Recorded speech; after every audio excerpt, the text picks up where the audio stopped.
বিদায় শব্দটো আহে হৃদয় চকৰ পানী নিগৰি অখা আমাৰ এটা স্বভাৱ পৰিণত হৈছে আৰু সেইটো মানে নিৰন্তৰভাৱে সেইটো আহিয়ে থাকে আমি তাক নুই কৰিব নোৱাৰোঁ যদিও আমি খুব কম দিনেই পাইছোঁ একেবাৰে কম দিন হোৱা নাই 2-3 বছৰো পাইছোঁ আমি তথাপি আমাৰ মাজত যিটো এটা আত্মীয়তা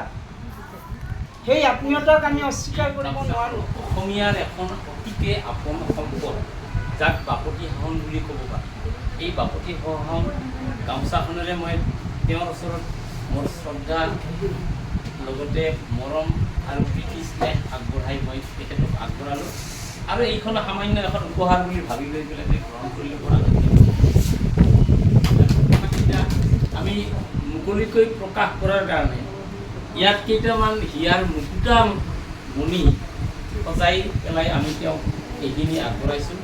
এইখিনি শুনি পেলাই পঢ়ি পেলাই তেওঁ যদি আনন্দ পায় আমাৰ বেছি ভাল লাগিব গতিকে এই সম্বৰ্ধনা পত্ৰৰে আমি তেওঁক আমাৰ মৰমখিনি তথা এইটো চিনস্বৰূপ যাতে এইটো দেখাৰ লগে লগে আমাৰ 2 নং স্কুলৰ সমস্ত শিক্ষক শিক্ষয়িত্ৰীৰ প্ৰতি এটা স্মৃতিভাৱ জাগৃত হয়